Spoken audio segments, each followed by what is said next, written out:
Chapter 3, DB 1. She dropped me off in front of Elda station. Getting out of the car, I watched her. Hands on the wheel, one glance at the rearview mirror, then she pulled back onto her commute. Blinker on, left turn. That was it.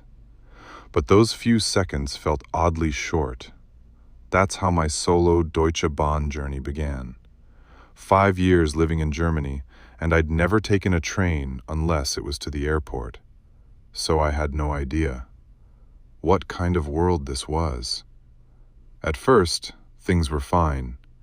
Ode to Siegen, no delays. The trouble started one stop before Siegen. Track issues. The train just stopped. My connection leaves in 5 minutes. I sat there for 20 minutes. Missed it, obviously. I got to Siegen, checked the next departure, and realized I was starving. So I walked out of the station and wandered the streets for a bit. Cold day, but there were more people out than I expected. That's when I spotted a cafe. Café Extrablatt, modern looking, with outdoor seating. I sat down outside, ordered a cappuccino and a sandwich. A river running past the front, hills rising beyond it. I thought I'd like to come back to this town with her someday. Across from me, an old man kept folding and unfolding his newspaper. Before I knew it, it was time. I paid and got up. Waited an hour in Siegen. No way it delays again. It did. While I was waiting in Gießen, a text came from her. "Where are you now?" "Gießen. Left at 6 a.m. and it's 11:30. Figured as much. You doing okay? I'm fine. Tired, but I'll rest when I get home. What about you? Aren't you working right now? Lunch break, feeding the dogs. Okay. She was the kind of person who texted during her lunch break. I didn't think much of it at the time. The train finally arrived in Gießen, and I got on. 2 hours to Frankfurt. My shoulders loosened a little.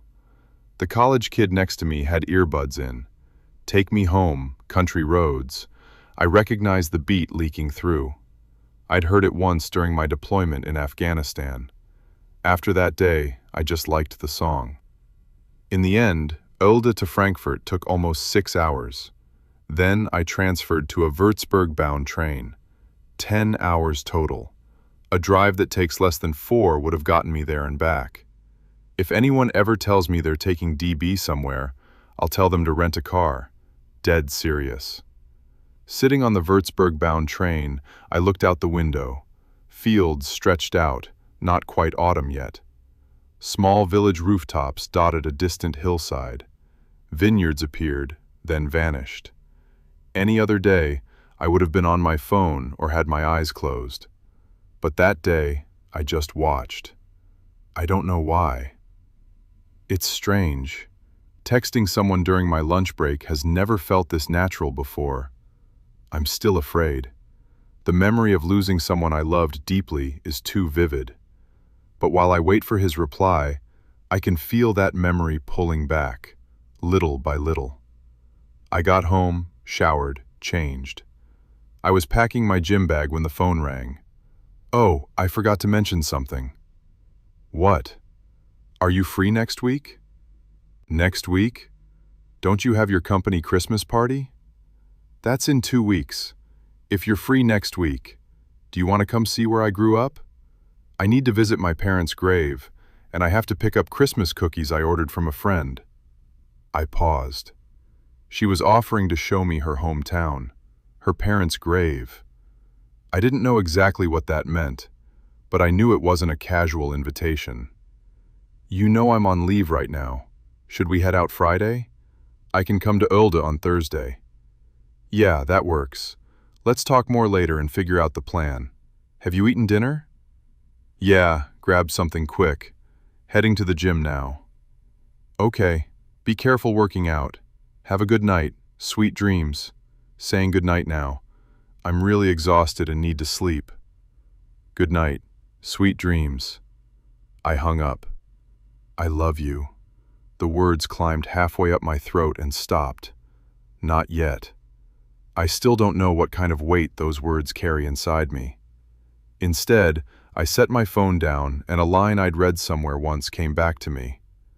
That fate isn't something you build.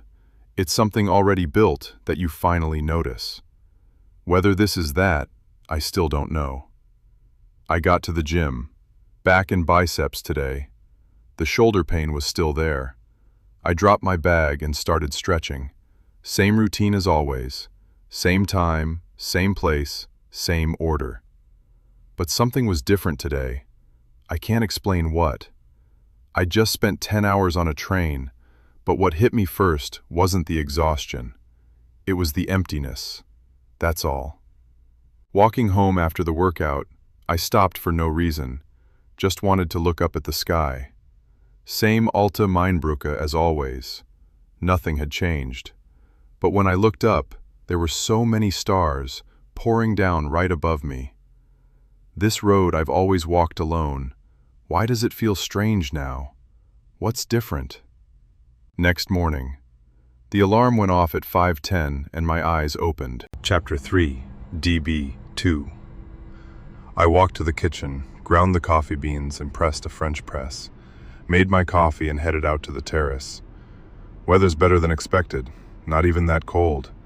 Where are my cigarettes? I remembered leaving them on the table, so I went back to the kitchen. She crossed my mind. What is this feeling? This has never happened before. Is the PTSD coming back? A wave of fear hit me out of nowhere. The shrapnel of that fear. It's not complicated. It's the fear that a blackout could hit while I'm driving.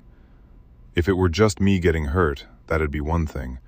But if someone else gets hurt because of me, that's something I can't live with. The cigarette helped. I steadied a little. Am I just on edge? While I was sorting through my thoughts, the phone buzzed. Sleep well? How are you feeling? I slept great, Alex. A text from her. Slept fine. Getting breakfast ready? The usual, 1 slice of bread with Nutella? Yeah, you know I don't eat much in the morning. Working from home this morning or heading to the office? Office this morning, got a meeting. Home office in the afternoon. Then enjoy breakfast and drive safe. Thanks, Alex. You have a good day too. I'll text you when my morning's done. I read her message and set the phone down. The fear from a moment ago had thinned out, just a little. I don't know why. That's how the day started.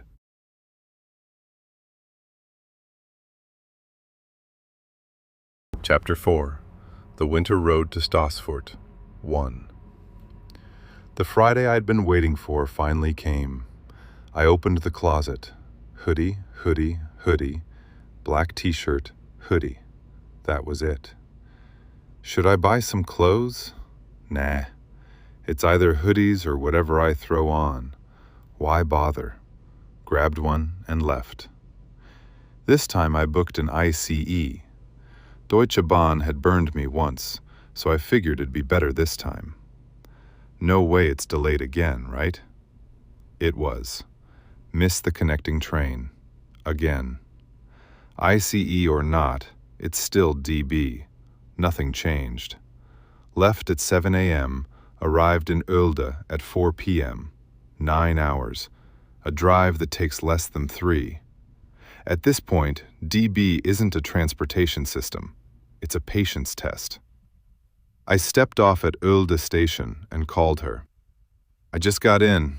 Are you still at work? No, I'm on the highway, coming to pick you up. I got off early today. Did you eat lunch? Had a bread roll, that's about it. How about pizza for dinner? Sounds good. I'll be there in 15. See you soon. I hung up and looked around the station. I was hungry. Tried to grab a currywurst, but the stand was closed. Just my luck. I sat on a bench and waited.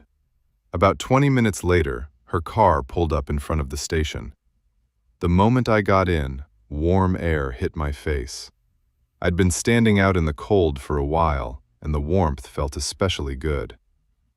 Did you wait long? The highway was backed up. No, I'm fine. The pizza place was a small shop in her neighborhood. Not big, but cozier inside than I expected. We sat by the window. She was studying the menu, serious expression. For pizza. Why are you laughing? No reason. The pizza was good. It wasn't a special dinner. Just stories from the week, things that didn't matter much.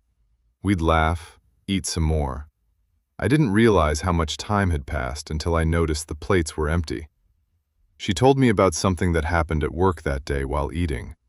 A new colleague had said something completely off topic during a meeting and made the whole room awkward.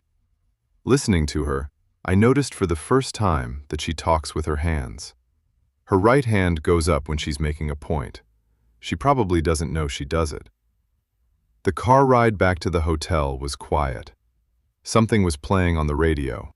We didn't talk, but it wasn't uncomfortable. The next morning, gray sky through the window. A typical German winter morning. I went down for the hotel breakfast. Bread, cheese, coffee. Her breakfast was similar to the first time we'd eaten together, but this time there was no awkwardness.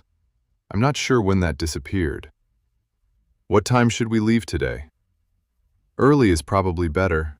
It's a long drive to Staßfurt. Staßfurt, her hometown. The place she'd told me about on the bench. The neighborhood where she grew up with her first boyfriend. The ground where her parents are buried. We got in the car around 9 a.m. West to east across Germany, about 4 hours. She drove. I sat in the passenger seat. The landscape stretching across the Autobahn was gray. The trees stood stripped bare, their leaves long gone. A completely different world from the Frankfurt drive. That time it was rain. Now it was winter. She sang along to songs as she drove. Alex, do you know this one? Yeah, I do. I joined in, singing along with her. Then she turned to me. Alex, you really can't sing. Yeah, I'm well aware. Past Hanover, we pulled into a rest stop. I bought coffee and brought it back to the car. She took a sip of mine and winced. You call this coffee? That's what you get from a vending machine. Next time I'll bring a thermos. After driving for a long while, she started to slow down, and we pulled into a second stop. The place we'd stopped was Gedenkstätte Deutsche Teilung Marienborn. She parked and said, "This is it, the old border between East and West Germany." We got out. I looked around. Now it was just an ordinary stretch of road. Fields on both sides, a row of trees in the distance. Without the sign, there'd be no way to know this was once the line that split two worlds apart. It was a strange feeling. Korea is a divided country too. We have the DMZ, but there's barbed wire, soldiers, tension you can physically feel.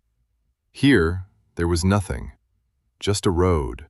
And somehow that was stranger, that something like this can vanish without a trace. A line that separated people's lives for nearly 40 years. She stood still for a moment, looking around without a word. I watched her face. She was remembering something, but she didn't say it. I didn't ask. We went into a small cafe nearby and ordered coffee. We sat quietly for a while, looking out the window. When I was little, we couldn't come to this side. This was the end. Now it's just a road. Yeah, it's just a road now. She held the coffee cup with both hands. I watched her and thought, for her, this road is not just a road. Chapter 4, The Winter Road to Staßfurt, 2.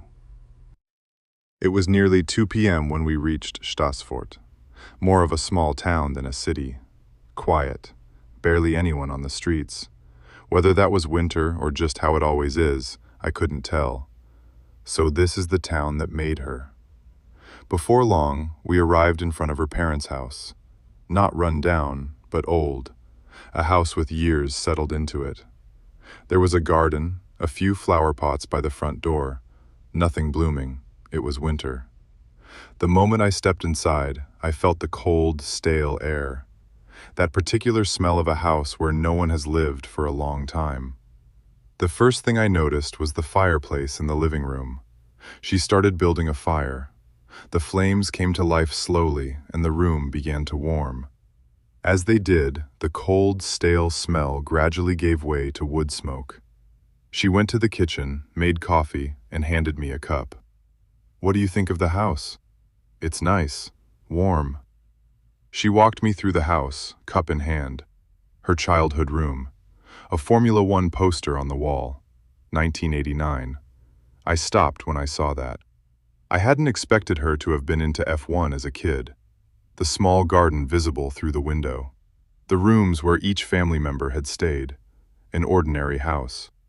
But her voice changed slightly as she described each room. In some, she kept it short. In others, she stood for a long time. I noticed the difference. I didn't ask.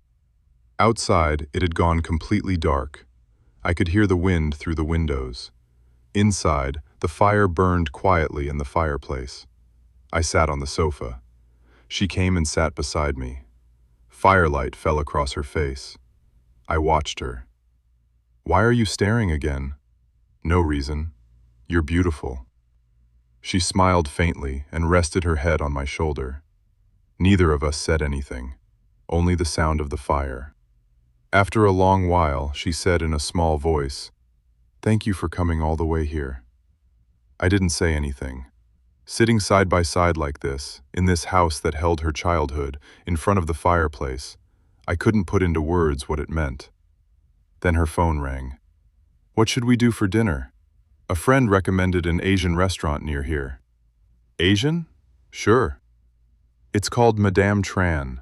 She says it's walking distance." "Let's go." The moment we stepped outside, the wind hit. The Staßfurt night was much colder than Würzburg. "It's colder than I thought." "Yeah." She was turning up her coat collar. I reached out my hand first. She looked at me for a moment, then took it. Cold. But once she did, it was warm almost instantly. Madame Tran was a small restaurant on Steinstrasse. Warm air greeted us as we walked in. We sat down and opened the menus. "I'll have a salad." "I'm getting the eel roll." "Eel roll? Here?" "What? I'm craving it." She laughed and closed her menu. The food was better than expected. The eel roll was clean and light. For a town this small, it was more than enough. After dinner, we didn't head straight back. We walked slowly through the Staßfurt streets. There wasn't much to see. Quiet roads, scattered lights from the occasional shop. She pointed at buildings as we walked. "That building, I used to go there all the time as a kid." "So you grew up here?" "Yeah, not much to it, right?" "I wouldn't say that." Then, turning a corner, she stopped. "This place is still open." A small cafe, one that also sold ice cream. Her hand was trembling, barely noticeably. "The last time I came here was 2003. This is the first time I've walked these streets since then. Whenever I visit my parents' house, I usually just stay inside. No reason to come out." Mom loved the ice cream here. I held her trembling hand tight. She held mine just as tight. "Ice Café Banat. It's been around forever. Says here it started in 1930. "That sounds right. Dad and I used to come here sometimes too." She didn't say anything more. I didn't ask. But her steps slowed. There was nothing remarkable about this street. But knowing that her life had walked these same blocks, the same view looked different. I can't explain it. It just did. On the way back to the hotel, the wind still blowing, we were still holding hands. No words. That was enough.